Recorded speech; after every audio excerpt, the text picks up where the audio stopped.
হুম, পোকাটা তো হেভি খেতে। এই, এই শোনো, এই ছাড় ওটাকে, ছাড়। বাবা গো, মা মাথায় হাত বোলাতে বোলাতে কখন গালে চাপ দিয়ে দেবে তার ঠিক নেই। আমি বরং যাই অন্য কিছু খেলি।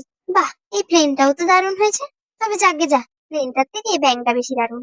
মা মনে হয় আর আমার দিকে দেখছে না, চুপি চুপি পোকাটা কি খেয়ে নিত, দেখি তো মা দেখছে কিনা। ও মা গো, আমার দিকে তো চেয়ে আছে। তুই রাখবি ওটাকে না দেবো আজকে তোকে আমি? বাপরে গো, দিল বোধহয় পিঠে। না বাবা, রেখে দিই, কিন্তু টেস্ট লেগেছে যে, ছাড়বো কি করে, মনটা তো ওটাই খেতে চাইছে বারবার, খেয়েই নি।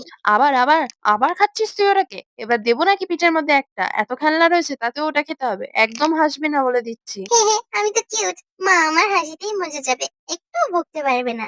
আমি বরং আমার কাজটা চালিয়ে যাই, মা কিছু বলবে না। আর বললে বা কি হবে, আমি কি শুনে নেবো নাকি? বেশি থেকে বেশি কি করবে, দুবার চিল্লাবে, মারতে তো পারবে না। তুই আবার পোকাটা ছেড়ে ঠ্যাংটা তুলি, দাঁড়া তোকে দেখাচ্ছি।